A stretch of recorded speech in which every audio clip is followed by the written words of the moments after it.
The base erupted in laughter when Captain Valentina, Trust Fund, Blackwood stepped out of the Obsidian McLaren 720S, her designer flight suit pristine against the Nevada dust. At 28, she carried herself with the fluid confidence of old money, her platinum hair pulled back in regulation style, emerald eyes surveying Nellie's Air Force Base like she owned it. Which, technically speaking, her family's defense contracts meant she practically did. "Look what Daddy bought," muttered Staff Sergeant Rodriguez, watching her retrieve a custom helmet bag worth more than his yearly salary. The other pilots gathered around the windows of the ready room, their sneers sharp as broken glass. They'd heard the stories: Blackwood Industries' heiress playing soldier, using connections to fast-track through flight school, buying her way into an F-35 Lightning II cockpit. But Colonel Hayes noticed something they missed as he reviewed her file in his office. Harvard summa cum laude in aeronautical engineering at 19. Test pilot certification before her 21st birthday. Combat rotations in Syria that weren't supposed to exist on paper. Her call sign wasn't ironic. It was earned in a firefight over Raqqa when she'd stayed behind to cover an extraction, burning through her fuel reserves while enemy SAMs painted her aircraft. The trust fund joke had stuck, but the trust part was real. The morning briefing revealed why she was really here. Operation Ghostwalker, a black site rescue in Yemen where 6 SEALs had been compromised during a counterterrorism mission. The target compound sat in a valley surrounded by ancient mountains, defended by Russian-supplied air defenses and Iranian advisors who knew exactly what they were doing. 3 previous extraction attempts had failed. The brass needed someone expendable enough to risk, skilled enough to survive, and connected enough to disappear if things went sideways. Major Thompson, the squadron commander, laid out the mission parameters with military precision. Single ship ingress through hostile airspace. Electronic warfare environment will be degraded. Close air support for ground team extraction under heavy fire. Questions? Valentina raised her hand, her voice carrying the subtle Boston accent of Beacon Hill aristocracy. What's the acceptable loss threshold for the ground team? The room fell silent. It was the kind of question that separated real pilots from weekend warriors, the kind that acknowledged the mathematics of warfare without flinching from its implications. 0, Thompson replied, his respect for her climbing a notch. Bring them all home. She nodded, already calculating fuel loads and weapons configurations in her head. Outside, the desert wind whispered across the tarmac where her F-35 waited, its angular geometry promising violence wrapped in technological precision. The sun painted the distant mountains crimson, and somewhere beyond them, 6 American warriors were counting down the hours until rescue or death. The mission would launch at dawn. Tonight, she would prepare alone, as she always did, carrying the weight of expectations that had nothing to do with her bank account and everything to do with the lives hanging in the balance. The laughter from the ready room seemed very far away now, drowned out by the approaching thunder of destiny. Her father's voice echoed in her memory from that last phone call before Syria. Money can buy you opportunities, Valentina, but it can't buy you courage. Tomorrow she would prove him right. The pre-flight briefing began at 300 hours, the ready room lit by harsh fluorescent lights that cast deep shadows under tired eyes. Intelligence Officer Captain Morris spread satellite photographs across the metal table, each image revealing another layer of the tactical nightmare ahead. The compound sat like a fortress in the Yemeni highlands, its mud brick walls concealing underground bunkers that had sheltered militants for decades. Latest SIGINT shows increased communications traffic, Morris reported, her laser pointer dancing across the photos. Iranian Revolutionary Guard advisors are coordinating with Houthi air defense units. They're expecting us. Major Thompson studied the imagery with the methodical attention of a chess master examining a particularly complex endgame. Surface-to-air missile sites here, here, and here, he indicated. Mobile radar platforms, and they've got a ZSU-23 concealed in this ridgeline. Valentina absorbed every detail, her engineering mind automatically calculating approach vectors, threat envelopes, and escape routes. The mission profile was a nightmare of overlapping kill zones and limited maneuvering room. Her F-35 stealth characteristics would help, but in close air support mode, she'd have to get dirty, low, slow, and vulnerable. SEAL Team Alpha went silent 12 hours ago, Thompson continued. Last transmission placed them 2 clicks north of the primary target. They're either dead, captured, or hiding somewhere in that valley. The words hung in the air like smoke from a funeral pyre. Everyone in the room understood the implications. If the SEALs were captured, the mission became exponentially more complex. Prisoners meant interrogation, intelligence compromise, and political ramifications that reached all the way to Washington. Flight Surgeon Doc Peterson administered the pre-flight medical checks with practiced efficiency, his hands steady despite the early hour. Blood pressure normal, reflexes good, vision 20/20, he murmured, making notes on his tablet. How's your head, Captain? Clear, Valentina replied, though her mind churned with tactical considerations. The mission profile required surgical precision. She'd have to thread the needle between providing effective close air support and avoiding the sophisticated air defenses waiting in the valley. As the other pilots filed out to their respective assignments, Valentina remained behind, studying the photographs with obsessive intensity. Her finger traced potential ingress routes, marking dead zones where radar coverage overlapped, identifying gaps in the defensive network that might offer momentary sanctuary. Colonel Hayes appeared beside her, his presence announced only by the soft sound of coffee being placed on the table. Second thoughts. Third and fourth thoughts, she admitted, not looking up from the maps, but no changes to the mission profile. Hayes nodded approvingly. It was the response of a professional, someone who understood that doubt was healthy as long as it didn't paralyze decision-making. Your aircraft is configured with AGM-65 Mavericks and a full load of 25mm for the gun.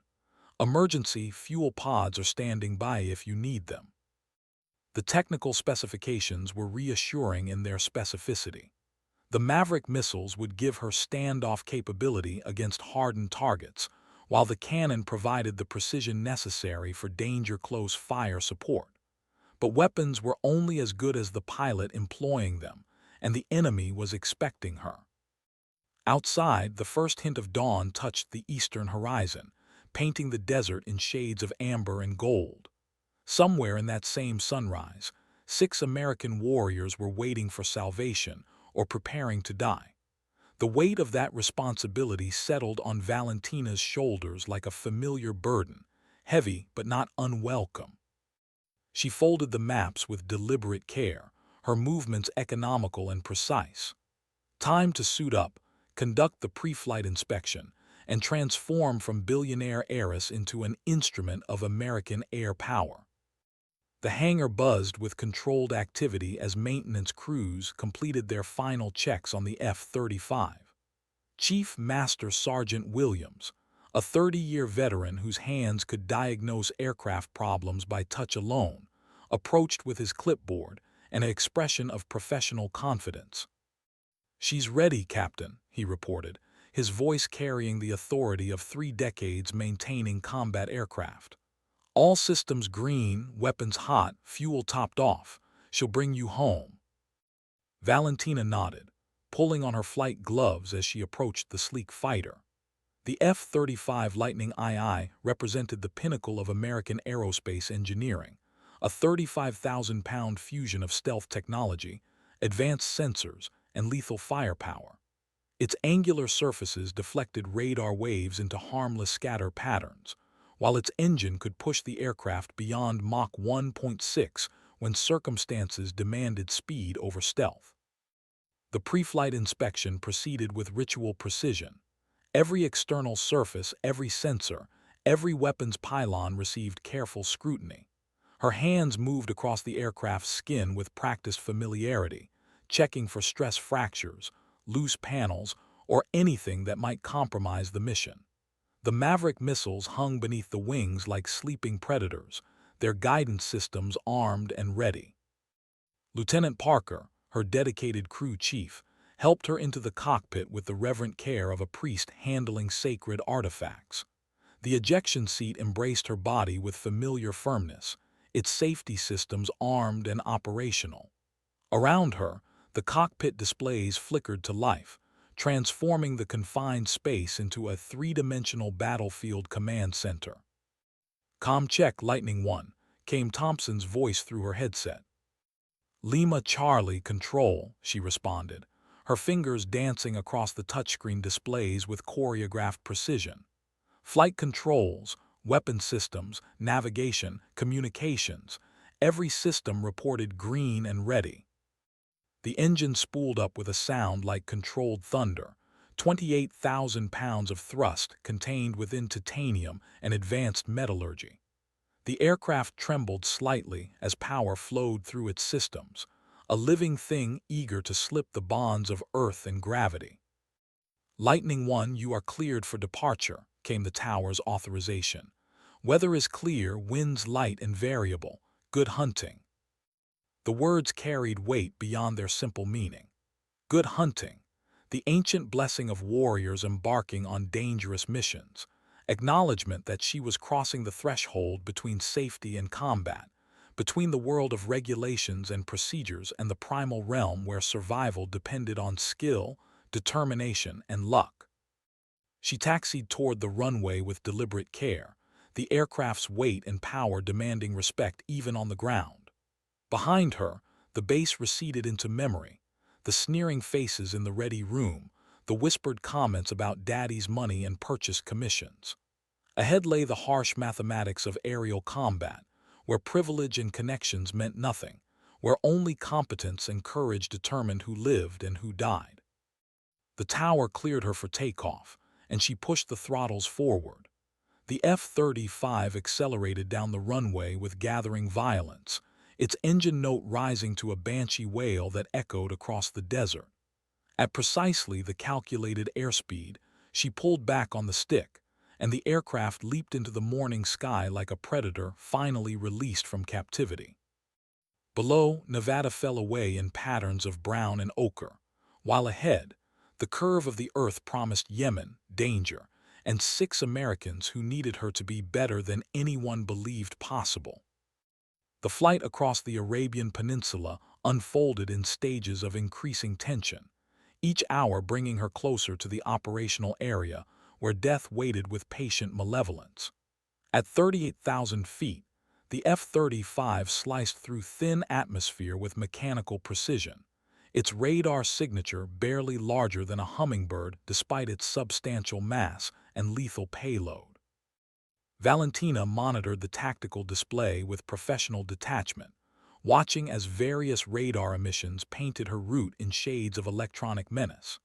Syrian S-300 systems tracked north-south along known corridors, their operators probably drinking tea and discussing football scores, unaware that American stealth technology was ghosting through their surveillance net like smoke through a chain-link fence. "Lightning One, this is Overlord," crackled through her headset, the voice of Colonel Matthews, mission commander aboard an E-3 AWACS orbiting safely in international airspace. "Current threat picture shows increased activity around your target area. Multiple mobile SAM sites have repositioned within the last 6 hours."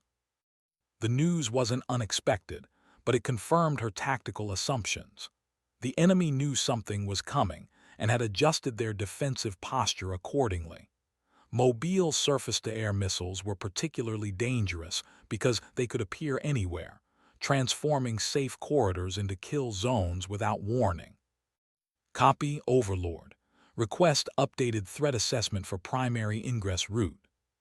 "Stand by, Lightning One." The pause stretched long enough for her to recalculate fuel consumption and double-check her defensive countermeasures. The F-35's electronic warfare suite could jam enemy radars and spoof incoming missiles, But electronic protection was a game of constant adaptation. Every defensive measure could be overcome by sufficiently sophisticated offensive capabilities, and the Iranians had been learning from Russian advisors who understood American technology intimately. Lightning 1, Overlord. Primary route shows 70% probability of SAM engagement. Recommend approach from Sector 7, using ridge line masking for terminal phase. Sector 7 meant flying through a narrow mountain pass that would shelter her from radar detection, but limit maneuvering options if things went bad. It was the kind of tactical trade-off that separated average pilots from exceptional ones, accepting increased risk in one area to minimize it in another. Roger, Overlord, adjusting approach to Sector 7. She banked the aircraft 5 degrees left, feeling the subtle shift in G-forces as tons of aircraft and weapons adjusted their trajectory with mathematical precision. The flight management system recalculated arrival time and fuel consumption automatically, displaying the new parameters on her heads-up display. 200 miles ahead, the Yemeni coast appeared as a brown line between blue ocean and cloudless sky. Somewhere beyond that coastline, 6 Navy SEALs were either preparing for rescue or already dead, their fate dependent on her ability to navigate a complex web of air defenses and deliver precision firepower exactly where it was needed most. The radio crackled with a new transmission, encrypted and heavily scrambled. Lightning 1, this is Reaper 6 Actual. The voice belonged to Senior Chief Petty Officer Marcus Webb, the SEAL team leader whose reputation for tactical brilliance was matched only by his stubborn refusal to leave wounded teammates behind. Go ahead, Reaper 6. We are alive but compromised. Current position is 2 kilometers northwest of primary target. Enemy strength estimated at company level with armored support. Request immediate extraction support. The words carried undertones of controlled desperation.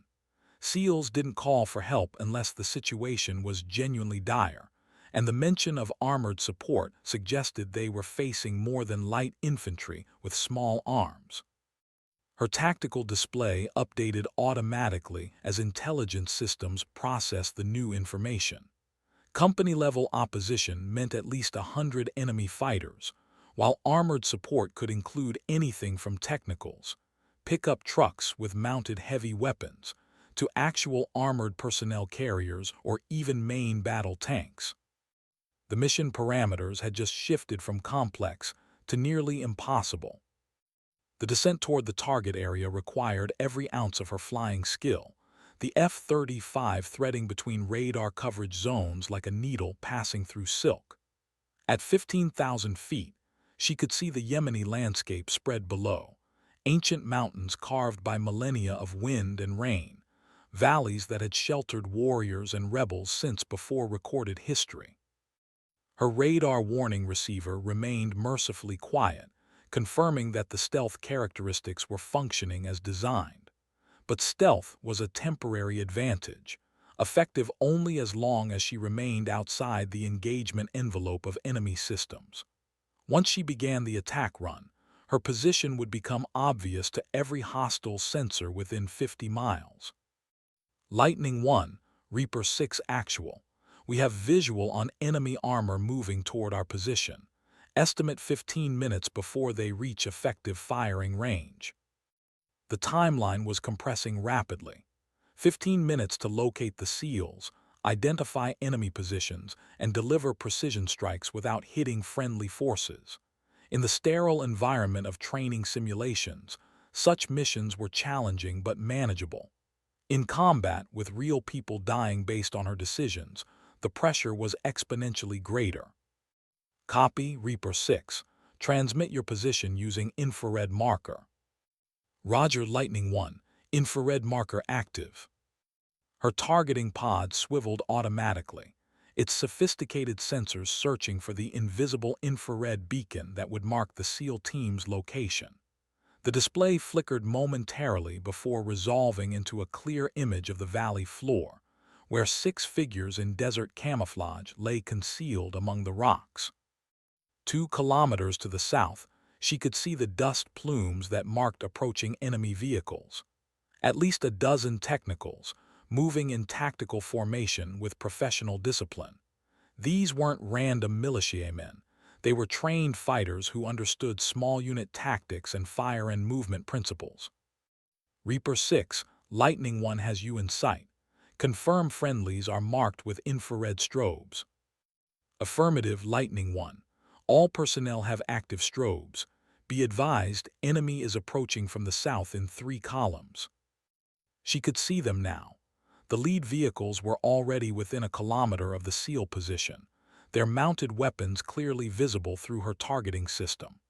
Heavy machine guns, possibly recoilless rifles, and what looked like a ZSU-23 anti-aircraft gun that could shred infantry positions with devastating effectiveness. The tactical solution was obvious but dangerous. She needed to engage the approaching vehicles while avoiding civilian structures in the nearby village. Collateral damage would not only violate the rules of engagement, but could trigger international incidents that reached all the way to the Pentagon. Her finger moved to the weapon release controls, selecting the first AGM-65 Maverick missile. The infrared seeker head locked onto the thermal signature of the lead technical, its engine heat standing out clearly against the cooler desert background. Reaper 6, Lightning 1 is engaging hostile vehicles. Recommend you move to secondary extraction point immediately after first impact. Roger, Lightning 1, will be ready. She squeezed the trigger, feeling the slight vibration as the Maverick dropped away from the aircraft and ignited its rocket motor. The missile streaked toward its target at 3 times the speed of sound, its warhead containing enough explosive force to destroy an armored personnel carrier. The explosion bloomed like a deadly flower in the desert, the lead technical disappearing in a cloud of fire and debris. But her celebration was premature. The remaining vehicles immediately scattered, their drivers executing evasive maneuvers that suggested professional military training. Lightning 1, be advised enemy air defenses are active. SA-18 shoulder-fired missiles confirmed in the area. The warning came too late. Her radar warning receiver screamed as multiple surface-to-air missiles launched simultaneously, their seeker heads locking onto her aircraft's heat signature, despite its stealth characteristics. At close range, infrared-guided missiles were still deadly effective against even the most advanced aircraft. She yanked the stick hard left, pulling nearly 8 gs as the F-35 executed a violent evasive maneuver. Flares streamed from the aircraft's defensive systems, creating a cloud of false targets designed to confuse incoming missiles. The first SAM lost lock and exploded harmlessly 200 feet away, but 2 more were still tracking. Lightning 1, Overlord. Multiple SAM launches detected. Recommend immediate egress from target area. Negative, Overlord. Friendlies are still in contact, continuing engagement. It was the kind of decision that defined a pilot's character, choosing to remain in extreme danger rather than abandon troops in contact. Her training, her instincts, and her sense of self-preservation all screamed at her to climb away from the threat. But 6 Americans were depending on her, and that obligation superseded personal safety. The second missile passed close enough for her to see its fins through the canopy, missing by less than 50 feet before self-destructing at maximum range. The third required another violent maneuver, this one nearly causing her to black out as blood drained from her brain under the crushing force of acceleration. When her vision cleared, she was still alive and the immediate missile threat had passed. But the enemy was learning, adapting their tactics with each engagement. The next attack would be more coordinated, more dangerous. Below, the surviving technicals had taken cover among the rocky outcroppings, making precision strikes nearly impossible without risking friendly casualties. She needed a new approach, something that would neutralize the threats without exposing the SEALs to further danger. Her tactical display showed a narrow canyon to the west where several vehicles had sought shelter. If she could collapse the canyon entrance with her remaining Maverick missiles, she could trap a significant portion of the enemy force while creating cover for the SEAL extraction. Reaper 6, Lightning 1. Can you move to grid reference 774921 for extraction? Affirmative. Lightning 1, moving now. She rolled the aircraft inverted and pulled toward the canyon, her airspeed building rapidly as she descended toward the deck. This would be a gun run, close, personal, and extremely dangerous. The 25mm cannon carried 182 rounds of armor-piercing ammunition, each projectile capable of penetrating light armor at close range. The canyon walls flashed past her wingtips as she dove toward the trapped vehicles, her targeting system automatically calculating the firing solution. The enemy fighters were scrambling from their trucks, some manning portable air defense systems while others took up infantry fighting positions. At exactly the right moment, she squeezed the trigger. The cannon roared to life, sending a stream of high-explosive projectiles into the canyon at nearly 4,000 rounds per minute. Vehicles exploded, ammunition cooked off, and the ancient stone walls began to crack and crumble under the sustained bombardment. But her attack run had exposed her to ground fire from multiple directions.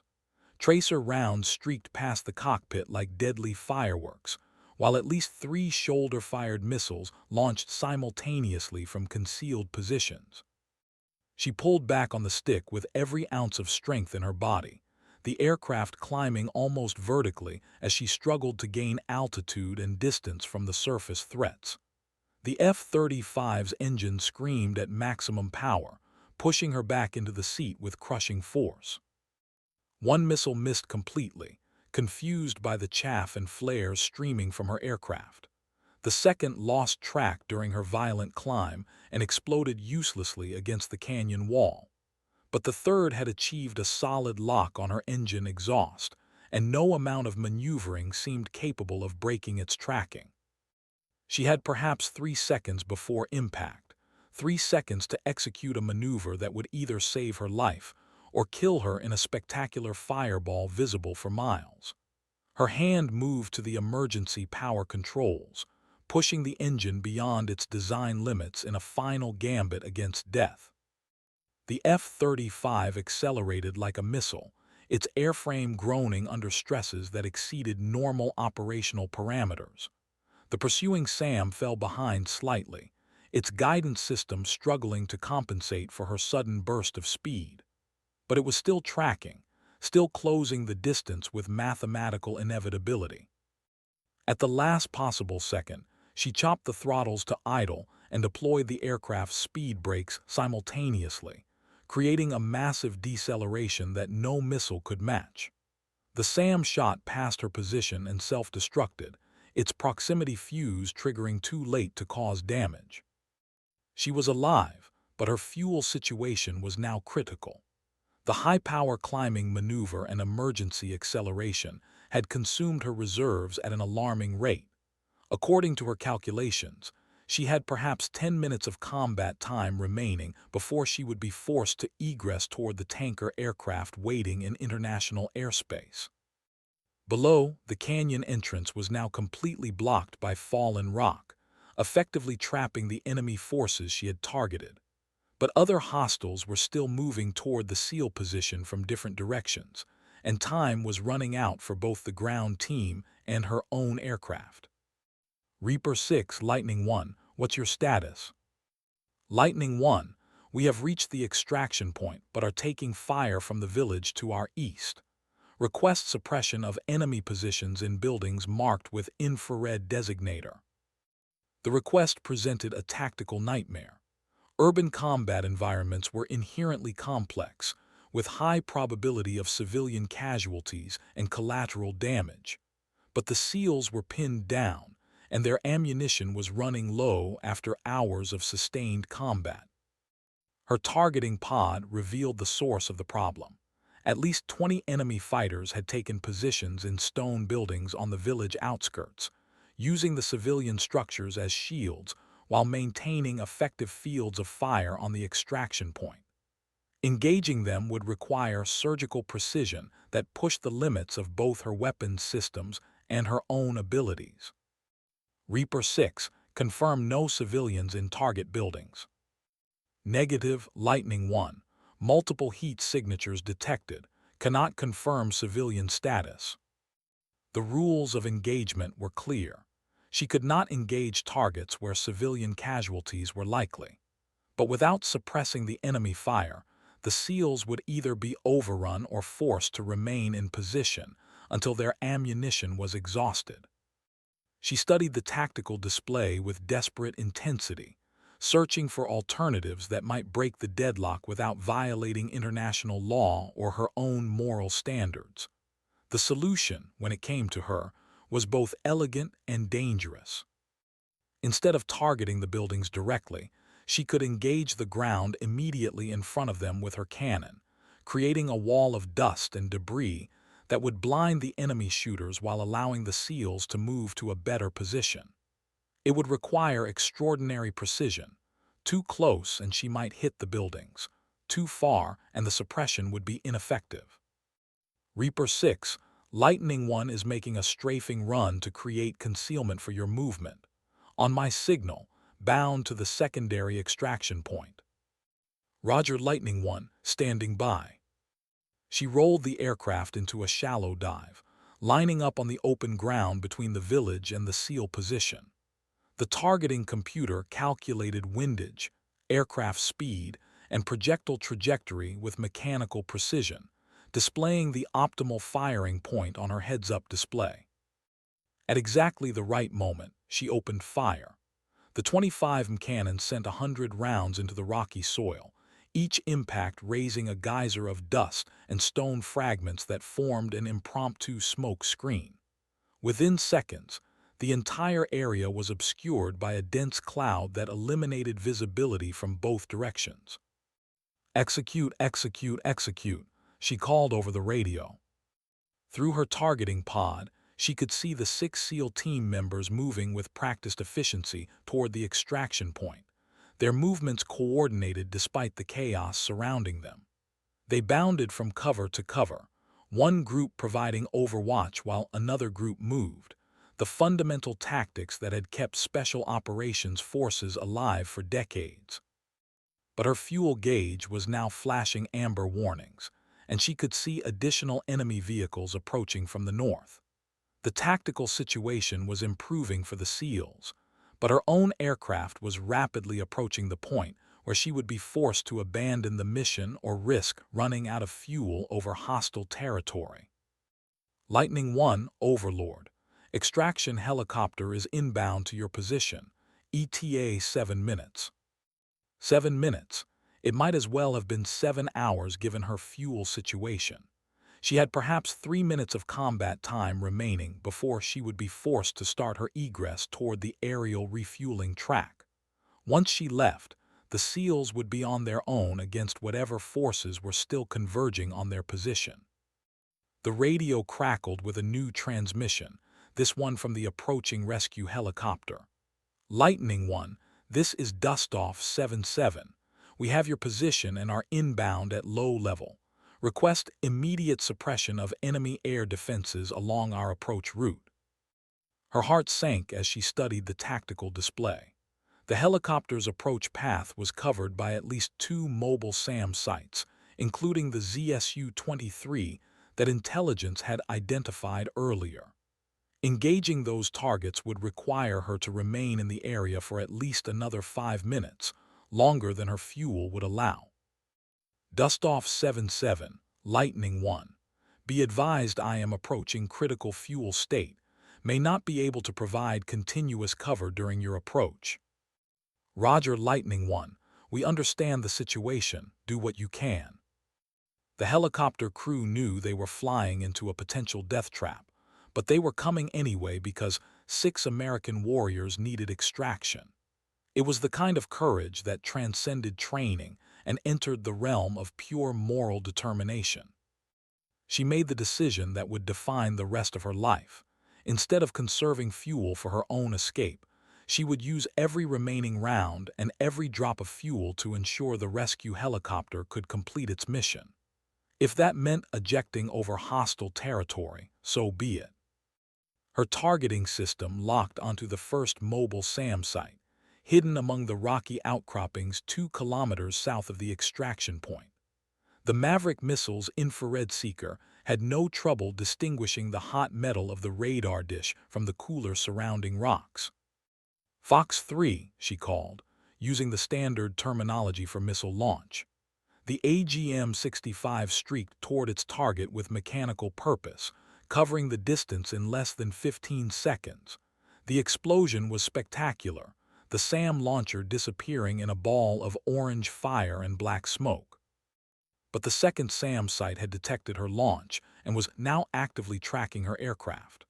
Her radar warning receiver screamed as the enemy radar achieved lock, followed immediately by the distinctive tone that indicated missile launch. A SA-11 surface-to-air missile was climbing toward her position with deadly intent. She had perhaps 20 seconds before impact, not enough time to egress the area, but sufficient for one more attack run against the ZSU-23 that posed the greatest threat to the incoming helicopter.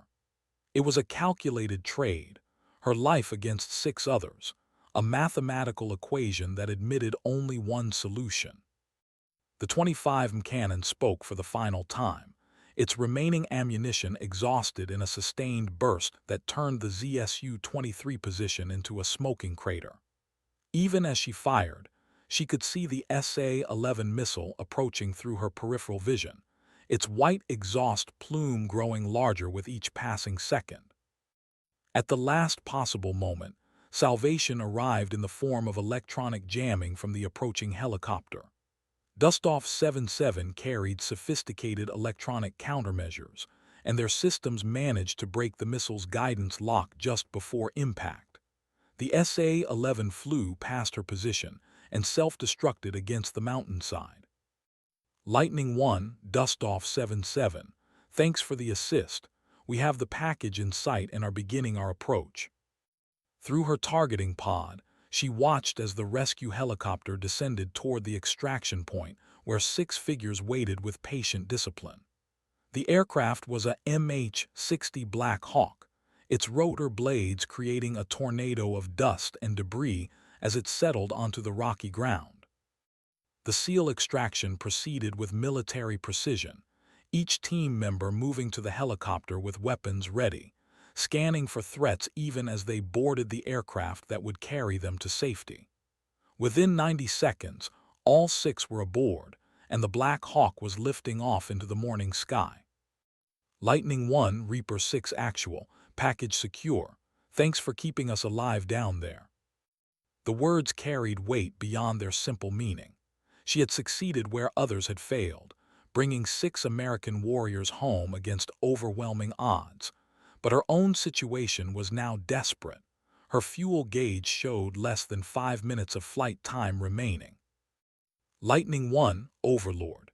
Tanker aircraft is standing by at Angels 25, bearing 090, distance 120 nautical miles. 120 miles, far beyond the range of her remaining fuel. She would have to attempt aerial refueling with virtually empty tanks, a procedure that required steady hands and precise flying even under ideal conditions.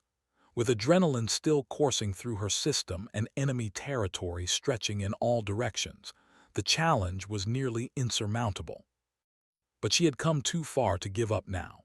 The F-35 climbed toward the rendezvous point with mechanical determination, its engine management system automatically adjusting power settings to maximize range. Every mile covered was a victory against the physics of fuel consumption and the geography of hostile airspace. The tanker appeared on her radar at exactly the predicted location, a KC-135 Stratotanker orbiting in a lazy racetrack pattern, its boom operator already preparing for what would undoubtedly be a challenging refueling operation. Her hands were shaking slightly from exhaustion and adrenaline, but her flying remained precise and controlled. Lightning 1, Tank 77. We have you on radar. Approach from our 6 o'clock and maintain steady airspeed during contact. The aerial refueling proceeded with agonizing slowness, her aircraft hanging just feet behind the massive tanker, while the boom operator maneuvered the fuel probe into the receptacle on her aircraft's spine. Jet fuel flowed into her tanks at a rate measured in thousands of pounds per minute, transforming her F-35 from a gliding brickbat into a fully capable fighter aircraft. 20 minutes later, she was climbing away from the tanker with full fuel tanks and a profound sense of accomplishment. The mission was complete, the SEALs were safe, and she was still alive despite odds that should have killed her several times over. The flight back to Nellie's Air Force Base passed in a blur of routine navigation and systems checks.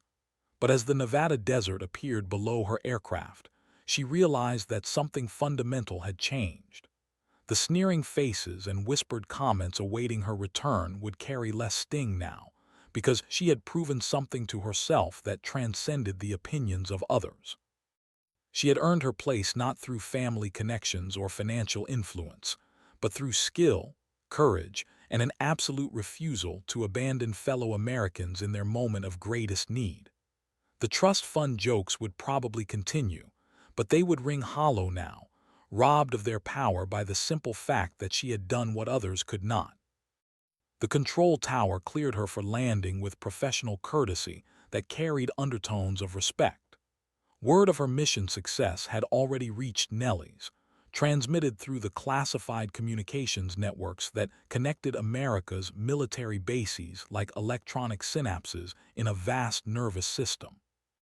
As her aircraft touched down on the familiar runway, she felt the satisfaction that came from a job well done under the most challenging circumstances imaginable. 6 Americans were alive because of her actions, and that knowledge would sustain her through whatever challenges awaited in the days ahead. The hangar doors opened to reveal a gathering that took her completely by surprise. Instead of the usual handful of maintenance personnel and duty officers, nearly the entire squadron stood at attention, their faces reflecting emotions that ranged from grudging admiration to genuine respect. Major Thompson stepped forward as she climbed down from the cockpit, his expression serious but warm. "Outstanding work out there, Captain. The SEALs send their thanks, and the Pentagon wants a full debrief within 48 hours." She nodded, accepting the praise with the same equanimity she had shown under fire. Success in combat was its own reward, but recognition from peers carried special significance in the insular world of military aviation. As she walked toward the debriefing room, Staff Sergeant Rodriguez fell into step beside her. The same man who had mocked her arrival now extended his hand with obvious sincerity. "Ma'am, I owe you an apology, and probably a beer." She shook his hand firmly, her grip conveying strength without aggression. "The beer sounds good, Sergeant, but the apology isn't necessary. We all had to start somewhere." The debrief lasted 3 hours, every aspect of the mission examined and analyzed by intelligence specialists who would use her experiences to improve future operations. Her tactical decisions were praised, her weapon employment critiqued constructively, and her fuel management during the extended combat period highlighted as a textbook example of airmanship under pressure. Colonel Hayes appeared as the formal debrief concluded, carrying a folder that contained orders she had been expecting for months. "Congratulations, Major Blackwood.